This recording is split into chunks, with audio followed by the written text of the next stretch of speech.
हाँ जी सर, बताइए। हाँ। तो जैसे आप बता रहे हैं कि आपकी गाड़ी 15 साल पुरानी करके सरकार ले गई, है ना? तो आप देश के अंदर सेवा भी करी आपने, तो क्या मन दुखी होता है आपका इस बारे में?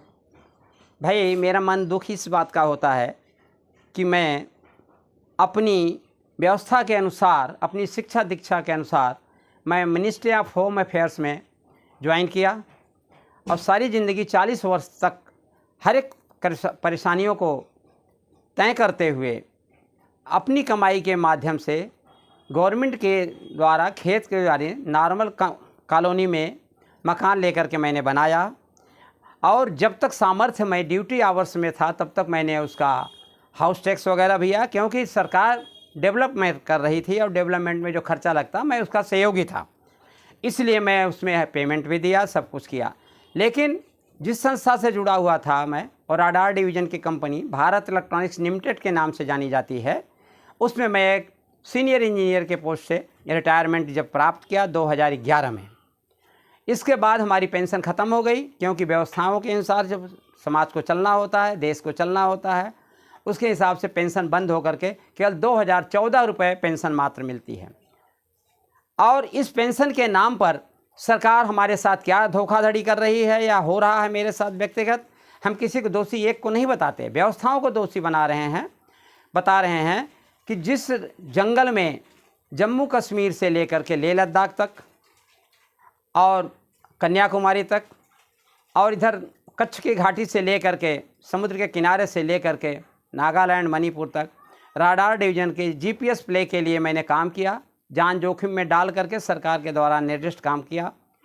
2000 में रिटायरमेंट के बाद जब तक उम्र का 70 साल नहीं पहुंच गया तब तक मैंने ईवीएम की सेवा की। ईवीएम मशीन के हर एक पुर्जे के बारे में जानकारियां होने के बावजूद भी जो हमें सिखाया गया उसके अलावा मैंने कोई कार्य नहीं किया। तो अब आपकी सरकार से क्या मांगे और क्यों परेशान है? मैं सरकार से मांग नहीं रहा हूँ, सरकार से ये सवाल करना चाह रहा हूँ कि जिन बुढ़ों को आप किसी भी स्तर पर अपने नॉर्मल मकान में रहते हुए जिनके कि जीने खाने के लिए अनाज भी फ्री आप दे रहे हैं और अनाज के साथ आप उसके लिए जीवन यापन के लिए वृद्धा पेंशन के नाम से 3000 5000 या यथायोग्य जो जैसा है उसको दे रहे हैं, उस आदमी के उस जिंदा मकान की जिसकी कि 18 साल के अंदर गाड़ी भिजवा दी गई, 15 साल के अंदर 2 पहिया हो चाहे 4 पहिया हो, इसके बावजूद उसके पैदल चलने की जो व्यवस्था नहीं थी। रेल में जो पैसे मिलते थे, आधा लाभ मिलता था, वो भी ख़त्म कर दिया गया। अब उसको क्या मिल रहा है, लेकिन उसका मकान जो आज से 50 साल 40 साल 35 साल 20 साल पहले बनाया था, अपनी युवावस्था में कमा के देश से पैसा कमाया, देश में लगाया, उसके डेवलपमेंट के लिए जब तक यथाशक्ति थी उसने पेंशन भी दिया, अब उसके डेवलपमेंट के लिए डेवलपमेंट चार्जेज या हाउस टैक्स भी दिया। लेकिन अब बुढ़ा वो बिल्कुल तरह से निरस्त हो गया और खाने के लिए सरकार उसको पेमेंट दे रही है, राशन दे रही है, फ्री राशन दे रही है, तो क्या वो 5 किलो गेहूँ से या 2 किलो चावल से उसका जीवन यापन हो जाएगा? आज की व्यवस्था इतनी बढ़ गई कि उसके आसपास जितनी भी बनी हुई कॉलोनियाँ हैं गवर्नमेंट ने बनाई या ठेकेदार ने बनाया, वो तो धनाढ़ियों के बना दी।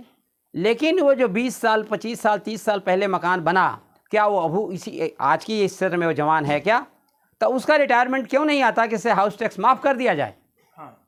हाउस टैक्स अगर माफ़ कर दे सरकार तो उसे सरकार को रोना नहीं रोना पड़ेगा, बल्कि एक ईमानदारी का प्रज्वलित उदाहरण हो जाएगा, जिसके कारण कि ये बुढ़ा भी जिंदा रह लेगा।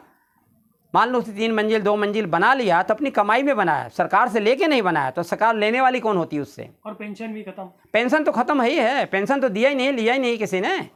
जो सरकार के द्वारा इशू हो रही है वो पेंशन बीच में खाने वाले ले रहे हैं ना। तो सरकार किसी को ईमानदार करने के लिए तो कहीं ना कहीं कोई बीज दे। सरकार अब उसके मकान के हाउस कीपिंग के लिए उसे पेंशन गृह कर लगाने के बजाय गृह सज्जा के लिए उसके खर्चे सरकार इशू करे और उन्हीं अधिकारियों के द्वारा दिया जाए जिसको आप विश्वास करती हो। आपका कहना है क्या मतलब ये है हाउस टैक्स के बजाय उसके मरम्मत सिटीजन है उनको हाउस टैक्स भी माफ करा जाए, क्योंकि जब पेंशन खत्म कर दी तो ये सारी चीजें भी खत्म करेगी, ये कहना चाह रहे हैं? हाँ, और उसके मरम्मत के लिए उसके खर्चे दिए जाएं। हाउस को मरम्मत करने के लिए नहीं खंडहर बन जाएंगे वो, तो विकास के बजाय विनाश हो जाएगा। तो क्या सीनियर सिटीजन को सभी जगह जिस तरीके से रिबेट मिलती है आने जाने में, ये सारी सुविधाएं अभी मिल रही हैं। हमें क्या मालूम, ये सरकार जाने, इसका पता करे खुद। सब चीज़ का तो पता कर रही है, इसका क्यों नहीं पता कर रही है कि क्यों नहीं मिल रहा है। हम किसी को दोषी नहीं कहते हैं, लेकिन व्यवस्थाओं की अगर व्यवस्था ही देखी जाए, हर चीज़ पे चाहिए, क्या चाहिए सरकार को टैक्स हर चीज़ पे चाहिए, सुविधाएं आप लोगों को नहीं मिलेंगी। ये हो रहा है, एक्चुअल में हो यही रहा। सरकार क्या दे रही है वो तो वही लोग जानते हैं। अनाउंसमेंट तो पीएम मोदी ने कर चुका, और हमारे योगी आदित्यनाथ ने भी कर दिया, बड़ी बड़ी एजेंसियों ने कर दिया। आज भी क्या कोई मोबाइल फ्री चार्ज हो गया 1 साल के लिए? वो उदाहरण तो उसके सामने है। सर ये तो लाइफ टाइम फ्री मिले थे ना सबको, कि जी एक बार 299 का रिचार्ज कराओ, लाइफ टाइम फ्री है। हाँ, तो ये क्या किसी को मिल रहा है क्या? किसी को भी नहीं मिल रहा। नहीं मिल रहा है तो क्यों नहीं मिल रहा? सरकार इसकी इंक्वायरी क्यों नहीं करती? नियम बदल रही है सरकार। क्या रोजाना पैजामा बदल देने से क्या आदमी बदल जाता है क्या?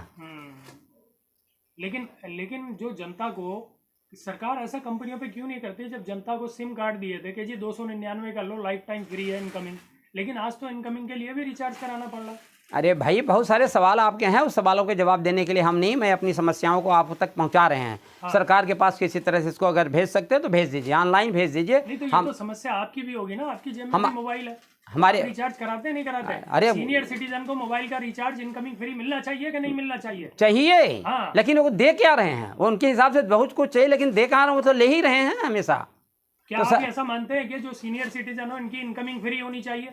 इनकमिंग ही नहीं, उसके हाउस टैक्स भी नहीं लगने चाहिए, उसके मेंटेन करने के लिए उसके और खर्चे दिए जाने चाहिए। हाँ, ये बात है, क्योंकि हर चीज आपसे जुड़ी हुई है। हाँ, हमसे जुड़ी हुई। सोचिए कि telecom regulatory authority of India का सवाल है, नहीं, उससे जाके करें। हाँ। क्योंकि मोबाइल आप यूज कर रहे हैं, हाँ, सर्विस प्रोवाइडर है। हाँ, तो सरकार को, जब आपने सरकार को अपनी पूरी जवानी, अरे सेटेलाइट बेच दिया उन्होंने, हमारा स्पेक्ट्रम बेच दिया है सरकार ने, सरकार को अपनी पूरी जवानी दे दी। हाँ, आपको क्या मिला? खंडहर, और उस पे ले वसूली, चमड़े उधाड़े जा रहे हैं हमारे।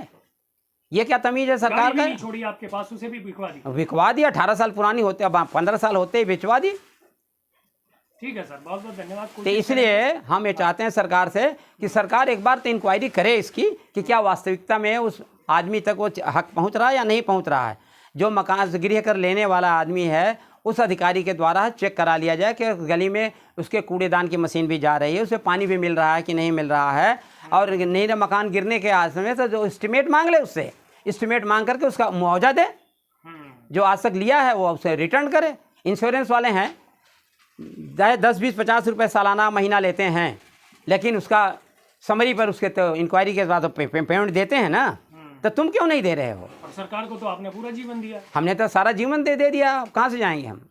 ठीक है सर, कोशिश करते हैं संबंधित विभाग तक ये वीडियो जाए। हाँ। और आपकी इन समस्याओं को लेके जो देश में हमारे पूरे सीनियर, सारे देश के समस्त सीनियर सिटीजनों के बारे में, हमने तो अपनी उम्र के 70 साल तक के दिए, अपने उम्र के 70 साल तक सरकार को ही दिया है, और इतनी ईमानदारी से दिया है कि हमारे पास इसका सर्टिफिकेशन डिफरेंट कमीशन से है। 70 साल देने के बाद में आपके पास गाड़ी भी नहीं छोड़ी? अरे नहीं छोड़ी भाई, हमारे पास कपड़े उतार लिए इन्होंने, कपड़े तक बदल दिए गए। ठीक है सर, बहुत बहुत धन्यवाद।